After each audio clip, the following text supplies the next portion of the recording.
मृत्युंजय. लेखक शिवाजी सावंत. भाग 11. माझे हस्तिनापुरातले दिवस मजेत जाऊ लागले. पहिले थोडे दिवस एकसारखी चंपानगरीची आठवण येई. पुढं पुढं तीही काही कारण घडल्याशिवाय येईनाशी झाली. माझ्या जवळच्या पेटीमुळे मात्र आईचा प्रेमळ चेहरा माझ्या डोळ्यांसमोर नेहमीच उभा राही. ती आता दूर होती, पण त्यामुळेच तिचं खरं महत्त्व आता मला समजलं होतं. मी रोज झोपताना म्हणे, माते, मायेच्या धाग्यानं जोडलेले जीव कितीही लांब असले तरी ते एकत्रच असतात. तू या पेटीतच आहेस.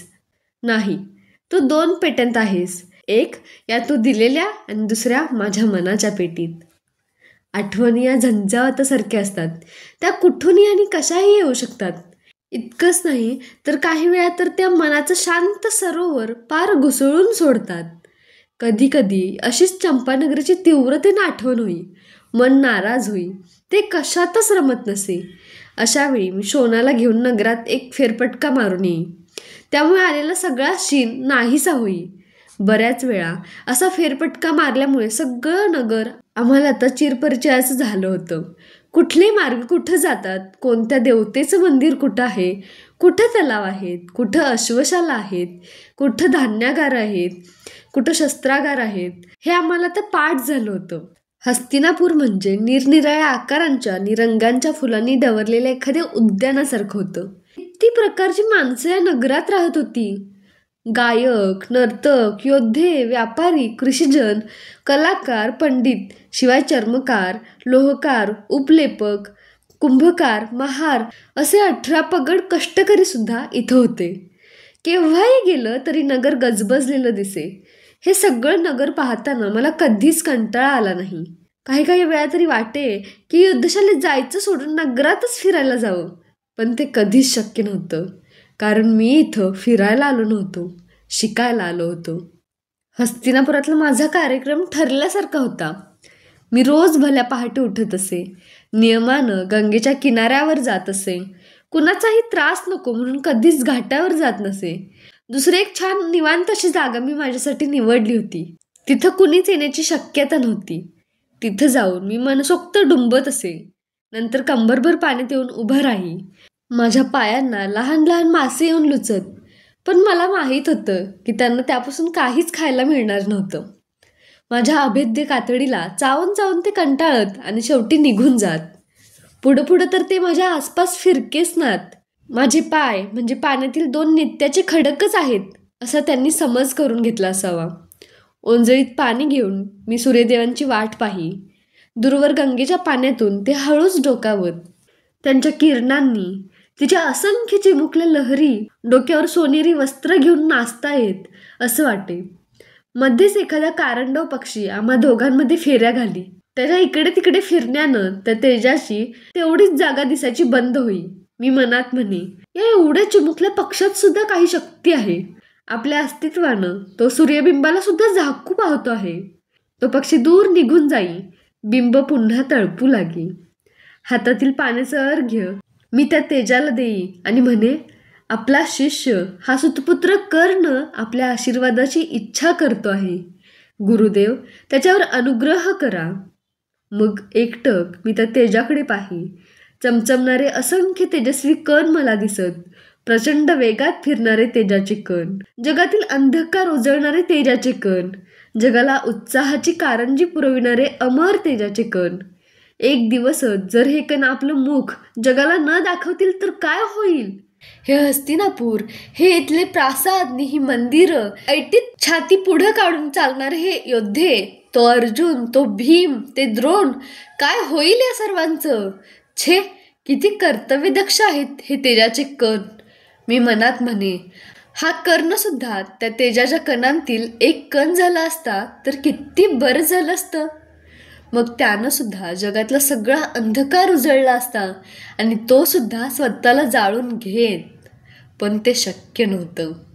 माझं भान हरपून जाई. अंगावरचं कवच, कानातील कुंडलं या कशाचीच मला जाणीव उरत नसे. डोळे सत्ताड उघडे ठेवून ते तेज मी शक्य असेल तेवढं डोळ्यांनी पिऊन घेई. कितीही प्यालो तरी माझं समाधान होत नसे. अशा अनेक घटका निघून जात. ते तेज माझ्या डोक्यावरून मागं जाई. आता हे पाहता येणं शक्यच नसे. माझी मान अवघडलेली असे. मग मी शांतपणे डोळे मिटून घेई. डोळ्यांपुढं तेजाची नुसती वलयच वलय गरगर फिरू लागत. शरीरातील रक्ताचा थेंबन थेंब त्या तेजातील कणासारखा फिरतो आहे असं वाटे. बऱ्याच वेळानंतर मी डोळे उघडी. माझी पाठ चांगली खरपूस तापलेली असे. किनाऱ्यावरची वाळूही तापलेली असे. मी लगबगीनं पाण्याबाहेर येई आणि वस्त्र बदलून झपाझप पावलं उचलीत राजवाड्याकडे चालू लागे. राजवाड्यावर येताच युद्धशालेत घालण्याची वस्त्र अंगावर चढवून मी शोनाला घेऊन युद्धशालेकडे जाई. तिथं आमचा सगळा दिवस निरनिराळी शस्त्र हाताळण्यात जाई. कधी मंडलं घेत गदा फिरवावी, कधी खडगाचे हात करावे, कधी शूल फेकावं. जे जे शस्त्र हाताला लागेल ते सफाईदारपणे चालविल्याशिवाय माझं कधीच समाधान होत नसे. विशेषतः धनुष्याच्या सरावासाठी तर मी घटकान घटका घालविल्या होत्या. कारण कोणतीही विद्या ही एखाद्या रोपासारखी असते. तिला निष्ठेचं खत नि मनाच्या एकाग्रतेचं पाणी मिळालं तरच ती वाढते. या अभावी उलट ती मरण्याची शक्यता असते. दिवसभर मी या निष्ठेची आणि मनाच्या एकाग्रतेची पराकाष्ठा करी. जे जे अवघड असे ते प्रथम शिकावं असं मला वाटे. ते मी शिकून घेई. संध्याकाळी सगळेजण गुरुवर्य द्रोणांची आज्ञा होताच हातातील शस्त्र खाली ठेवून आपापल्या निवासस्थानाकडे निघून जात. मी शोनाला तिथंच थांबायला सांगून लगबगीनं गंगेच्या किनाऱ्यावर येई. युद्धशालेच्या मागूनच ती वाहत पुढे नगरात गेली होती. त्या ठिकाणी उभा राहून मी पश्चिमेकडे पाही. हस्तिनापूरचा निरोप घेणाऱ्या सूर्यदेवांना मी वंदन करी. माझ्या अंगावरून आपली सोनेरी बोटं फिरवीत ते जणू म्हणत, आता आपली भेट उद्या. दिवसभर निरनिराळी शस्त्र फिरवून आलेला शीन क्षणातच निघून जाई. रात्री अंथरुणाला पाठ लागताच दिवसभराच्या कष्टामुळे मला ताबडतोब झोप येई. पण कधी कधी ती रुसलेल्या मुलासारखी रुष्ट होई. गुरुवर्य द्रोणांचे ते शब्द आठवत, राजकुमारांबरोबर कसं शिकता येईल त्याला. मी माझ्या मनाची समजूत घालण्याचा प्रयत्न करी. ते म्हणाले, त्यात काहीच चूक नाही. आपण राजकुमार नाही. आपणाला त्यांच्याबरोबर शिकता येणार नाही. पण मन हे मानायला तयार होत नसे. या कुशीवरून त्या कुशीवर मी एकसारखा तळमळत राही. या माझ्या तळमळीचं माझं मलाच आश्चर्य वाटे. राजपुत्रांबरोबर शिकायला न मिळणारे असंख्य युवक नगरात होते. ते सगळे युद्धशालेत येत होते. ते काय असेच विचार करीत असतील? मग आपणालाच तेवढे हे असं का वाटावं? कंटाळून मी बाहेर येई. राजवाड्यासमोरच्या तलावाच्या कठड्यावर येऊन बसे. त्या नितळ पाण्यात वरच्या आकाशाचं प्रतिबिंब पडलेलं असे. चंद्राची कोर तर आकाशातल्या निर्जीव चांद्यांशी खेळायचं सोडून त्या तलावातील चपळ माशांशी खेळण्यासाठी आकाशाचं एवढं उंच सोपान हळूच उतरून बसलेली असे. तलावातील निर्भीड मासे त्या कोरीशी एकसारखा पाठशिवणीचा मजेदार खेळ खेळत. बराच वेळ मी ती माशांची लाडीक नि चपळ धावपळ पाहत राही. सभोवतालच्या तटबंदीत कुठेतरी घर करून राहिलेल्या कपोतांपैकी एखादा चुकून क्षणभर घुमून शांत होई. चंद्रकोरीकडे पाहत पाहत सोपान चढून मी परत दालनात येई आणि शांत मनानं झोपी जाई. राजवाड्यापासून युद्धशाला फार दूर होती. म्हणून आम्ही काही दिवसानंतर युद्धशालेतच राहायला सुरुवात केली. आता राजवाड्याचा आणि आमचा संबंध तुटलाच होता. वर्षातून कधीतरी एकदा शारदोत्सवासाठी आम्ही राजवाड्यावर जात असू. तेही युवराज दुर्योधनाच्या आग्रहामुळे. त्यानं आणि अमात्य वृषवर्मा यांनी आम्हाला फारच मदत केली होती. त्याला 99 भाऊ होते. पण एकट्या दुर्योधनाशिवाय माझी कुणी कधीच विचारपूस केली नव्हती. मलाही त्यांच्याबद्दल कधीही ओढ वाटली नाही. किती विचित्र होती एकेकांची नावं. दुर्मुष, दुर्मुख, अंत्यनार. नाही म्हणायला मला आणखीन एक व्यक्ती आवडली होती. ती म्हणजे अश्वत्थामा, गुरुद्रोणांचा पुत्र. किती सरळ आणि साधा स्वभाव होता त्याचा. एवढ्या लहान वयातही धर्म, आत्मा, पराक्रम, कर्तव्य, प्रेम या सगळ्या विषयांवर तो किती सहजपणे बोलत होता. मिळालेला सगळा वेळ मी त्याच्याशी चर्चा करण्यात घालवी. त्याला माझं केवळ कर्ण हे नावच माहीत होतं. मी कोण, कुठला, इथं कशासाठी आलो याची त्यानं कधीच चौकशी केली नव्हती.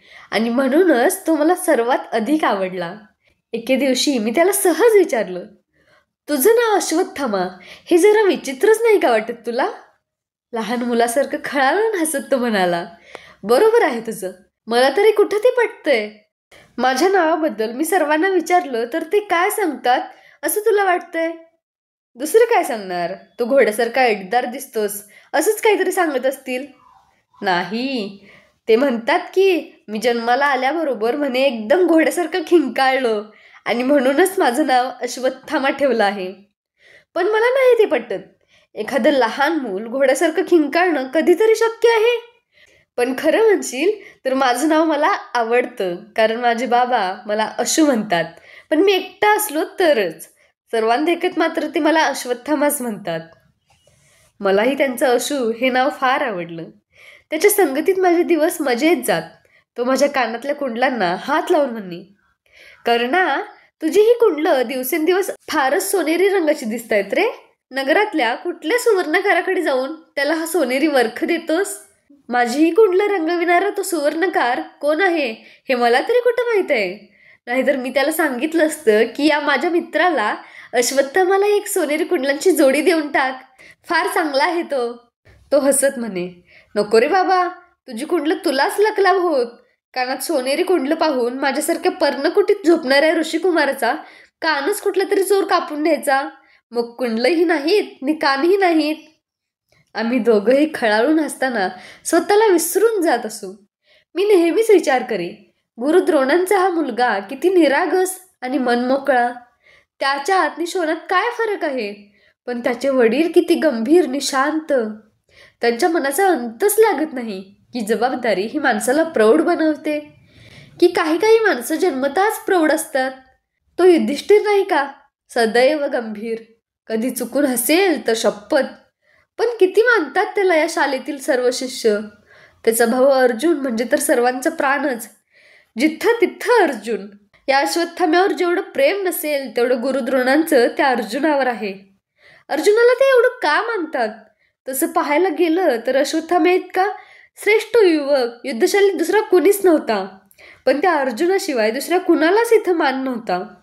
एखाद्या व्यक्तीचं इतकं महत्त्व वाढवणं हे कितपत योग्य आहे? त्यामुळे ती व्यक्ती उन्मत्त नाही का होणार?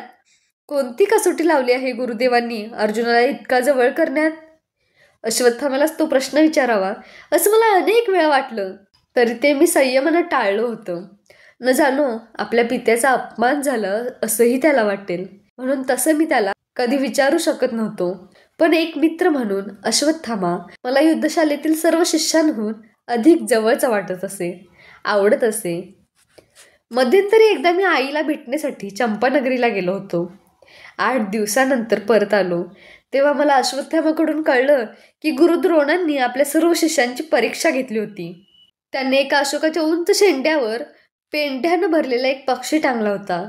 त्या पक्षीचा नेमकं डावा डोळा अचूक टिपेल त्याला ते प्रशंसेची शाबासकी देणार होते. त्यांनी सर्व शिष्यांना एकत्र बोलावलं आणि एकेकाला त्या दगडी चौथऱ्यावर बोलावून त्याच्या हातात धनुष्य देऊन वेध घ्यायला सांगितलं. प्रत्येक जणी धनुष्य घेई प्रत्यंचातानी. एवढ्यात गुरुवरे त्याला विचारत, बाण सोडण्यापूर्वी तुला काय काय दिसतंय? अनेक जण अनेक उत्तर देत. त्या मूर्ख भीमानंतर सांगितलं की मला पलीकडचे हिरवे डोंगर दिसतात. कुणी म्हटलं ढग दिसतात, कुणी म्हटलं झाडाची हिरवी पानं दिसतात, कुणी म्हणतं तो पक्षी दिसतो. गुरुवर्यांचं त्यानं समाधान होत नसे. ते त्याला धनुष्य खाली ठेवून तसंच परत जायला सांगत. सगळ्यात शेवटी अर्जुन आला. त्याला गुरुवर्यांनी विचारलं, अर्जुना, तुला काय काय दिसतंय? अर्जुन म्हणाला, मला केवळ त्या पक्षाचा डोळाच दिसतोय. गुरुवर्य प्रसन्न झाले. त्यांनी त्याच्या पाठीवर थाप मारली आणि सांगितलं, साधू, मग टिप तो डोळा. त्यानं लागलीच बाण सोडला आणि डोळा टिपला. गुरुवर्यांनी परत त्याच्या पाठीवर थाप मारली. ही सगळी घटना आपले टपोरे डोळे वेळोवेळी मोठे करून मला अश्वत्थाम्याने सांगितली. शेवटी त्यानं मला एकदम विचारलं, कर्णा, तू त्यावेळी असतास तर त्या दिवशी काय उत्तर दिलं असतंस बाबांना? मी थोडा वेळ थांबलो. मनानच मी त्या दगडी चौथऱ्यावर आहे असं समजून विरासन घातलं. डोळ्यांसमोरच्या त्या पक्षाच्या डोळ्यावर दृष्टी अचल ठेवली आणि त्याला म्हणालो, अश्वत्थामा, मी असतो तर म्हणालो असतो मला काहीच दिसत नाही. कारण लक्ष समोर असलं की कर्ण हा कर्ण उरतच नाही. त्याच्या सर्वांगाचा बाण होतो. नुसता बाणच नाही, बाणाचं टोक आणि लक्षाचं छेदबिंदू. मी म्हणालो असतो माझ्या टोकदार शरीराला एक तिळा एवढी जागा समोर चिकटली आहे.